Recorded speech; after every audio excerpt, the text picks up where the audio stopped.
할렐루야. 옆에 분에게 우리 함께 인사합니다. 예수님께서 우리의 생명 되십니다 하고 같이 인사하겠습니다. 예수님께서 우리의 생명 되십니다.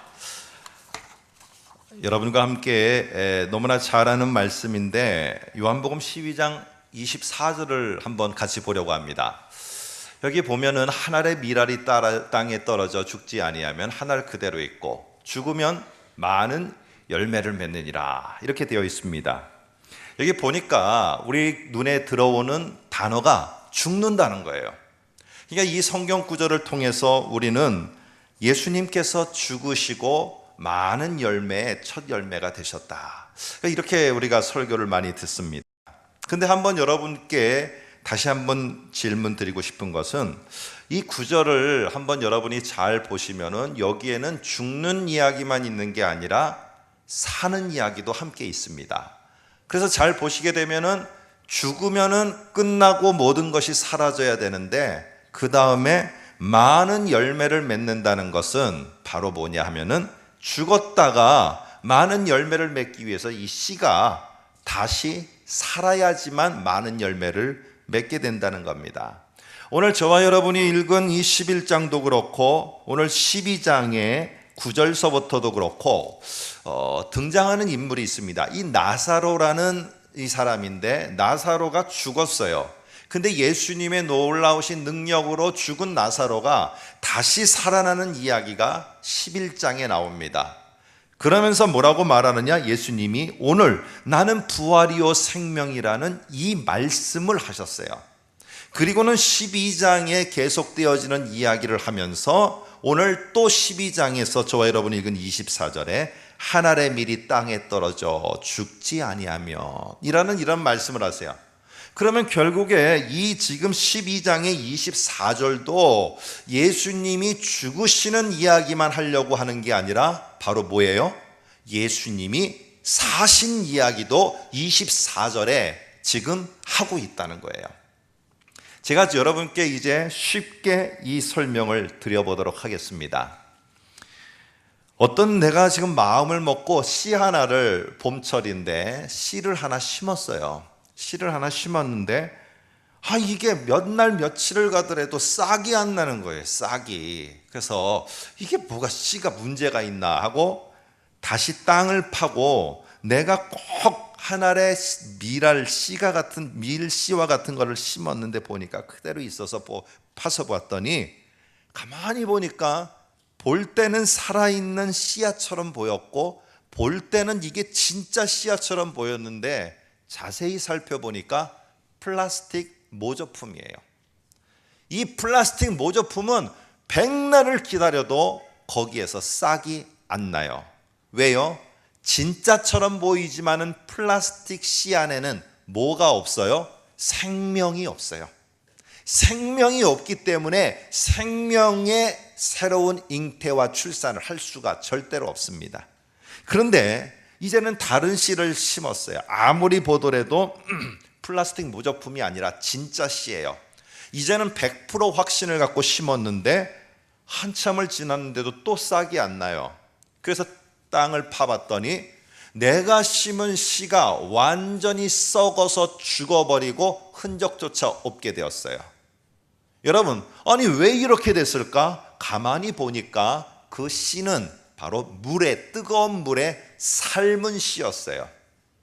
그래서 그것을 심어봐야, 여러분, 밀알을 갖다가 물에다가 팔팔 끓여서 삶아갖고 거의 이제 밥처럼 이렇게 밀밥처럼 될 때까지 하셔서 그거 심어보세요. 그거 시간이 지나면 썩기는 잘 썩는데 뭐예요? 싹이 안 나요. 왜 안 나요? 그것은 밀이긴 밀이지만은 그것도 역시 생명이 없기 때문에 그래요. 그래서 많은 나와 똑같은 생명을 나눠주고 많은 생명의 열매를 맺어서 수많은 사람들이 그것을 나누도록 나와 똑같은 생명을 여러분 출산하기 위해서는 어때야 되느냐? 생명을 가진 그 씨가 잘 죽어야 돼요. 그리고 죽고 끝나면 안 돼요. 그 씨가 잘 다시 살아나야 돼요. 이 두 가지 조건이 만족되지 않으면 그 씨는 진짜 살아있는 것처럼 보이고 생명이 있는 것처럼 보이지만 그 씨는 죽은 씨예요. 자, 그러면 이제 예수님이 왜 오늘 12장 24절에 이 말을 하셨는지 여러분이 이해가 되실 거예요. 예수님은 하늘의 생명을 가진 자예요. 이 땅에 우리가 사는 숨 쉬면서 심장이 쿵쿵하는 이런 생명 말고요, 하늘에 있는 독특한 하나님과 함께하면서 누리는 그 하늘에만 있는 생명이 있어요. 근데 이 생명을 가진 자는 어떻게 해야 되느냐? 그 생명을 가지고 이 땅에 온 자는 두 가지가 일어나야 돼요. 왜요? 그 생명을 이 땅에 많은 열매로 나눠주기 위해서는 이 땅에 왔는데 죽지를 않아. 그러면 이거는 진짜 하늘의 생명을 가진 씨, 하늘에서 온 씨가 아니에요. 그래서 죽는 걸 잘해야 돼요. 죽는 걸. 그래서 예수님은 이 땅에 오셔서 땅에 묻혀갖고 어저께 정말 깊은 썩어짐에 들어가셨어요. 그런데 이 썩고 끝나면은 여러분 무슨 차이가 있겠어요? 우리도 썩고 다 사라지는데 썩고 끝나면 하늘에서 하나님만이 가지시고 누리시는 그 생명을 이 땅에 가져오는데 증거가 안 돼요. 그러면 어떻게 해야 돼요? 그 하늘로부터 진짜 가지고 온 그 생명의 씨를 가지고 온 자는 반드시 죽기도 잘 죽어야 되지만은 반드시 잘 다시 살아나야 됩니다. 오늘 씨가 죽으면 끝나는 게 아니라 씨가 썩어지고 다시 살아나야 생명을 여러분 출생시키듯이 오늘 우리가 잘 죽어야 돼요. 아니 죄송합니다. 예수님이 잘 죽으셔야 돼요. 그리고는 그 예수가 다시 살아나야지만 하늘의 그 귀한 생명을 이 땅 위에 있는 우리에게 줄 수가 있는 것입니다. 그래서 예수님은 절대적으로 그게 부활했느니 안 했느니 우리가 이걸 따지는 게 아니라 우리 예수를 믿는 사람들은 반드시 예수님은 부활하셨어만 됐고요, 부활하셨어요. 왜? 우리가 저와 여러분이 이렇게 하늘의 생명을 받아 하나님을 알고 있는 이 증거를 보니까 오늘 이거는 어느 누구도 할 수 없습니다. 자, 그러면 목사님 지난 몇 주 전에도 하늘의 생명 하는데 하늘의 생명이 도대체 뭐예요? 우리가 요한복음을 이어서 하지 못했기 때문에 오늘 중간에 민수기를 하는 바람에 못해서 이을 것 같아서 다시 한번 생각합니다. 생명은 이 땅에 살아가는 우리 사람들이 가진 생명이 있어요. 이 아래 세상의 생명과 그리고는 위 세상의 생명이 있는데 이게 뭐가 다르냐는 거예요. 아래 세상의 생명은 육체가 건강하고 활동을 하고 무엇보다도 심장이 뛰고 있으면은 그 사람은 생명이 있다라고 말을 해요. 아이가 태어났는데 심장이 안 뛰고 호흡이 안 돼요. 그러면 어떻게 합니까? 난리가 나죠. 막 호흡을 시키려고 하고 아이가 울지 않아도 큰일 나지 않습니까? 태어나서. 그리고는 어떻게든지 심장이 뛰도록 여러분 하게 됩니다. 오늘 왜 그러느냐? 이 세상에 살아가는 사람들의 생명의 증거는 심장이 뛰는 거예요. 그런데 오늘 심장이 잘 뛰어요. 그리고 건강하세요. 아주 장수하세요. 그리고 그 사람이 이뤄놓은 업적과 놀라운 일들은 이루 말할 수 없어요. 내가 가진 물질도 이루 말할 수 없이 많아요. 그런데 문제는 무엇이냐? 이 심장이 뛰는 이 생명 말고 하늘로부터 오는 그 생명, 성경에서는 뭐라고 말하느냐 하면은 새 생명이라고 합니다. 이 심장이 뛰는 이 생명 말고 또 하늘로부터 뭔가의 그 생명을 우리들에게 주셔야지 우리가 살아있는 또 다른 영적으로 살아있는 존재가 되는데, 아니 이 땅에서 저 사람은 아주 부귀영화를 누리고 잘 살아요. 근데 하나님이 볼 때는 저거는 죽으면 지옥 갈 그런 존재인 거예요. 하늘의 생명이 없는 겁니다. 그런데 오늘 우리는 가진 게 없어요. 별게 나눌 만한 것도 없어요. 그런데 하나님이 보실 때는 우리에게 하늘로부터 예수의 죽으심과 썩어짐과 그의 다시 사람을 통해서 그 안에 있는 하늘의 생명이 우리들에게 확 흘러넘쳐서 우리들에게 주어졌어요.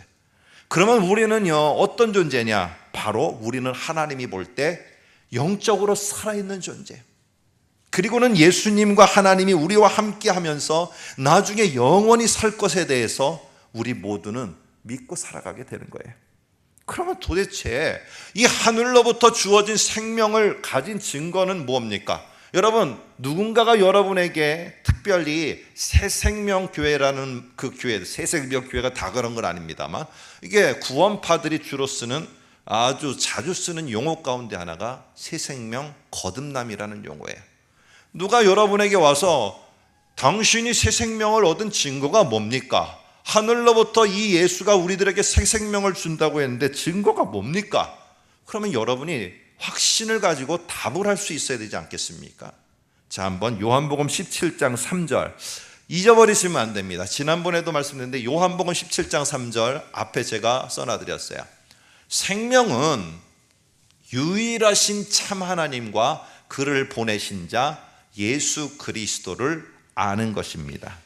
그래서 이 새 생명을 얻은 자의 증거는 뭐냐 하면은, 엊그저께까지만 하더라도 예수에 대해서 비난을 하고 조롱하고 그 무슨 예수라는 게 있느냐, 뭐 예수를 네가 봤느냐 만나봤느냐 이러던 자가 예수가 정말 계시다는 고백을 하고, 그가 하신 이 성경 말씀이 맨날 이게 뭔 소리 하는지도 몰랐는데 내 귀가 열려서 이게 막 감동과 전율과 막 소름이 끼치며 하나님의 말씀으로 들리기를 시작합니다.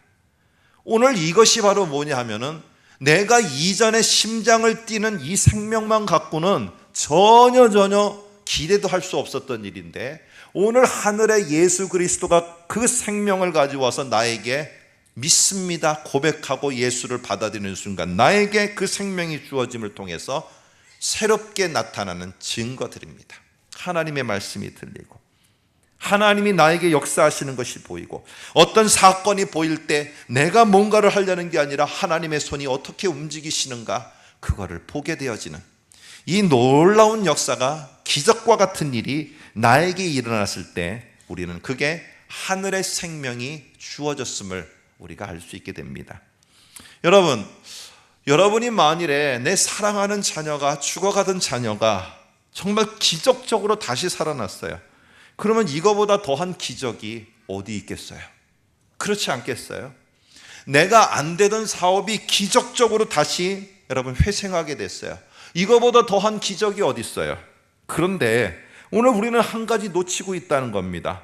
아니, 내가 다른 사람들처럼 그 들리지 않았던 하나님의 말씀이 들리고 하나님이 함께 하시는 것이 내가 전율처럼 내가 느껴지고 확신이 드는, 여러분, 이게 새로운 생명을 얻었다는 증거인데, 이런 새로운 생명을 얻었다는 것에 대해서 여러분 이게 얼마나 큰 기적이라고 여러분 받아들이고 있습니까? 그저 그러려니 하고 막연하게만 생각하고 있으십니까? 아니면 이 새 생명이 나에게 주어져서 엄청난 난 기적을 보고 있다라고 여러분은 감동하십니까? 여러분, 오늘 이런 새 생명을 주기 위해서 어떻게 해요? 씨는 썩어져야 되고요, 씨는 썩어져서 다시 싹이 돼서 살아나야지만 열매를 맺습니다. 그러면 오늘 예수님도 똑같습니다. 이런 하늘의 생명, 하늘이라는 그 세계가 있다는 거, 거기에 하나님이 어떤 존재로 있다는 거, 하나님이 도대체 이 아래 세상에 뭘 원하고 있다는 거, 아래 세상에 살고 있는 내가 도대체 하늘에 뭘 보며 살아가야 된다는 거, 이런 거를 알 수 있도록 하나님이 하늘의 생명을 이 땅에 있는 저와 여러분을 너무 사랑하셔서 전해주고 싶은데, 전해주는 방법이 뭐예요? 그 생명을 아는 자, 그 자가 이 땅에 내려오셔서 자기가 죽어야 돼요. 그리고 죽는 것만 끝나는 게 아니라 자기가 다시 그 생명과 함께 살아나야 됩니다. 오늘 그게 바로 뭐냐면은, 예수 그리스도가 죽음으로만 끝난 게 아니라 다시 살아나셔서 부활을 통해 그분은 자신 안에 하늘의 생명을 가진 자라는 것을 우리들에게 보여줬어요. 그리고 그를 믿는 자들에게 심장이 뛰는 이 육체형이 아닌 하늘의 새 생명을 주었다는 사실입니다. 여러분, 이렇게 유일하게 하늘에서 그 생명이 뭔지를 알고 그 생명을 가지고 하늘에서부터 다시 이 땅에 내려온 분은요, 예수밖에 없어요. 그래서 예수가 여러분 뭐라고 말하느냐, 오늘 좀 이따 보겠습니다. 한번 보시면 25절에 나는 부활이요 생명이니 라고 이렇게 말합니다. 여러분, 오늘 우리들은 부활하면은, 예수님의 부활을 말을 하면은 뭐라고 말하느냐, 예수님이 부활하신 것처럼 우리도 나중에 예수님이 이 땅에 다시 올 때 우리 썩어질 몸이 부활해서 우리가 하나님 앞에 서게 되고 영원히 살게 될 것입니다. 여러분, 부활은 우리들에게 그러한 확신과 증거도 주지만은 그 이전에, 그러면 현재의 예수님의 부활은 뭐냐는 거예요. 오늘 그 예수님의 부활이 없으면은 오늘 우리들에게 뭐가 없어요? 하늘의 새 생명이 주어질 수가 없어요. 그래서 오늘 뭐라고 말하느냐, 오늘 25절 보세요. 예수께서 이르시되 나는 부활이요 생명이다 라고 이렇게 말합니다. 그런데 그 앞에 중요한 말이 빠졌어요. 한번 앞에 자막을 한번 보시면은요, 이 정관사가 그라는 말이 빠져 있어요. 우리 성경에는 그 부활이요 그 생명이에요. 이 그라는 말이 붙으면 어떤 효과가 있느냐면은 세상에서 유일하다는 거예요. 유일하다는 거. 하나밖에는 없다는 겁니다. 하나밖에는. 오늘 여러분 이 말을 잘 기억하셔야 돼요. 어떤 이단의 한 지도자가 죽었는데 뭐라고 말하느냐, 이단의 추종자들이 부활할 거라고 그래요. 그런데 그들은 똑같이 우리가 갖고 있는 성경을 가지고 있어요. 그러면은요, 성경을 왜곡시키는 거예요. 왜요? 뭐라고 말했느냐, 부활은 그 부활밖에 없고 생명은 그 생명밖에 없다고 그래요. 그러면 그게 뭐냐 하면은, 부활은, 참된 부활은 예수의 부활밖에, 그 부활밖에 없고, 그 부활을 통해서 하늘로부터 우리에게 이 세상에 주는 생명은 예수만 주는 게 생명이라는 것이에요. 오늘 이 구절만 알고 있으면 어떤 이단들이 다른 자기 추종자가 생명을 주고 영생을 준다, 이게 다 새빨간 거짓말이라는 것을 우리는 알 수 있어요. 뭐밖에 없다고요? 정관사 더 그밖에 없어요. 그 부활만이 진짜 부활이며 그가 주는 생명만이 하늘의 진짜 생명이에요. 여러분, 그런데 이렇게 부활이 생명을 주는 소중한 것인데 우리는 예수님의 부활을 언제만 기억하고 고백하느냐? 사도신경 할 때 여러분 예수의 부활을 고백하는 것을 기억이나 하시면서 저와 여러분이 고백합니까? 사도신경 할 때 이 엄청난 중요한 부활을. 아니면은 이 부활을 우리가 찬송을 하는데 예수님의 부활을 언제만 찬송합니까? 우리는 부활절, 이 부활주일 날만 찬송을 하는 거예요. 오늘 예수님의 십자가의 공로, 우리가 성찬식을 하는데 십자가의 공로가 소중하고 가치 있고 너무나 값진 것인 것이 우리들에게 느껴지고 확신되는 것처럼, 그것만 가지고는 반쪽 복음밖에 안 돼요. 예수가 살아나셨다는 거예요. 예수가 십자가에서 죽기만 하고 끝났으면은요, 새 생명이 안 주어져요. 씨가 땅에 떨어져서 죽어버리고 썩어버리면은요, 아무 의미가 없어요. 그 씨는 살아야 되고요, 다시 살아나야 되고, 예수는 반드시 다시 살아나셔야 돼요. 예수의 출생, 그 성탄절보다도 더 의미 있고 가치 있고 없어서는 안 되는 게 바로 이 부활입니다. 오늘 그 부활만을 통해서 그 하늘의 생명이 우리들에게 주어지게 됐다는 사실을 여러분이 꼭 다시 한번 마음속 깊이 새기시기를 부탁드립니다. 여러분, 부활의 주님을 믿는 우리는요, 이 새 생명, 하늘의 놀라운 역사하신 그 하나님을 보게 되고 하나님을 알아가게 되고 하나님의 말씀이 들려지게 되는 게 정상이에요. 그런데 여러분 어떻습니까? 시간이 지나가면 지나갈수록 저도 이제 노안이 와서 이제 자꾸만 지난번에 말씀드린 것처럼 설교 원고 포인트가 높아지고 있어요. 9포인트에서 10포인트, 10포인트에서 11포인트, 지금 12포인트, 조만간에 13포인트를 써야 될 것 같아요. 그것도 지금 흐려갖고 눈이 이제는 조만간에 제가 안경을 끼게 될 것 같은데 안경이 조금 잘 안 어울리더라도 이해를 하셔요. 제가 점점 이제 노쇠 현상이. 그러나 여러분 어떻습니까? 제가 아버지로 해야 되는데 갑자기 아바지 이렇게 보이면은 이게 곤란하잖아요. 어떻게 해요? 내 눈을 교정해야 돼요. 그러면 안경을 껴서 바르게 보아야 돼요. 내가 새 생명을 얻어서 예전에는 뭔가 하나님이 알았는데 자꾸만 하나님이 아니라 내가 내 맘대로 하고 내 고집대로 하고 하나님의 음성은 들리지도 않고 옆에 사람 소리만 듣고 계속 이런 삶을 살고 있다면은 뭐예요? 내가 생명을 가지고 심장은 뛰고 있지만은 귀와 눈과 모든 게 지금 잘못되어 가고 있는 거예요. 어떻게 해야 됩니까? 내가 새 생명을 가진 자라면은 이러면 안 되는데 하고 나를 빨리 교정을 시켜줘야 돼요. 그래서 오늘 예수님은 뭐라고 하느냐? 그 교정시켜줄 자를 우리 아버지 하나님이 너에게 보내줄 거라고 합니다. 그게 바로 14장 16절에 나옵니다. 뭐라고 말하느냐? 내가 아버지께 구하겠으니 그가 또 다른 보혜사를 너희에게 주실 것이다 라고 합니다. 보혜사라는 말은 뭐냐? 보호하면서 은혜를 베푸는 스승입니다. 그러니까 잘 지도를 한다는 거죠. 16절에는 그 보혜사를 다른 말로 합니다. 진리의 영이라고 합니다. 눈이 망가지면은 성령께 우리가 구하고 나가면 그 성령께서 우리가 올바른 눈으로 새 생명을 가진 올바른 눈으로 하나님을 보고 세상을 보고 사람들을 보고 성경 말씀을 볼 수 있도록 교정해 주실 것에 대해서 약속을 해 주시는 겁니다. 여러분들 고집 부리지 마시고 저도 그렇고요. 내가 보이는 것만 갖고 막 밀어붙이려고 하지 마시고 내가 새 생명을 가진 자로 진짜 똑바로 보고 있는가, 똑바로 듣고 있는가, 이거 점검하셔야 돼요. 이거 내가 그런 새 생명의 기적의 체험이 뜨겁게 되지 않으면 10중 8구는 잘못 보고 잘못 듣고 결정할 확률이 높습니다.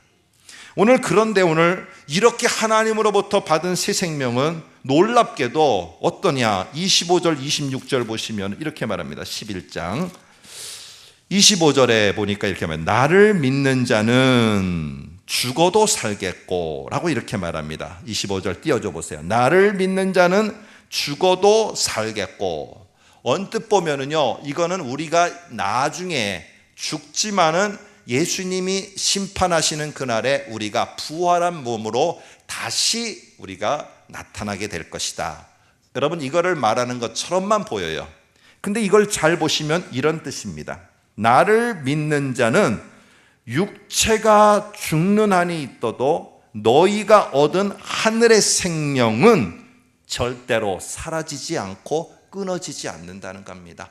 니네가 하늘로부터 받은 이 생명은 육체의 심장이 딱 멎어서 죽더라도 너희가 지금 살아서 움직이는 하늘의 생명을 가져서 하나님을 알고 하나님을 보고 하나님의 말씀을 듣는 이것은 절대로 이 땅을 떠났다고 사라지는 게 아니라 뭐냐? 오히려 더 선명해져서 하늘나라에서 하나님을 더 잘 보고 하나님의 말씀을 더 잘 듣고 하나님께 영원히 찬양하는 것을 더 잘할 수 있는 삶이 지속되지 절대로 사라지지 않는다는 겁니다. 26절도 보시면은 무릇 살아서 나를 믿는 자는 영원히 죽지 않으리라. 아니, 저는 살아서 예수 믿는데 저 죽을 거거든요. 우리의 부모 세대 다 죽었거든요. 그러면은 11장 26절은 거짓말입니까? 무릇 살아서 믿는 자는 영원히 죽지 않는다.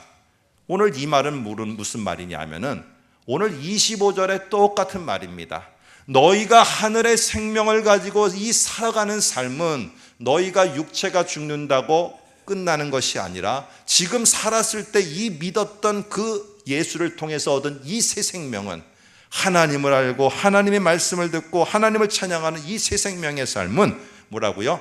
영원히 지속될 것이라는 겁니다. 영원히 지속될 것이라는 것. 오늘 예수의 죽음과 부활을 통해서만 어느 사람도 아닙니다. 어느 누구도 아닙니다. 예수의 그 부활과 그 생명만이 우리의 새 생명인 것을 여러분이 믿으시고 오늘 이 부활 아침을 통해서 이제는 우리 모두가 예수 그리스도의 부활로 내가 새 생명을 얻었다. 너희는 없지만 나는 있다. 너희도 새 생명 갖길 원하느냐? 그러면 예수 앞으로 나오라고 이 새 생명을 함께 나누어 줄 수 있는 저와 여러분이 되시기를 주님의 이름으로 간절히 축복합니다. 함께 기도하겠습니다.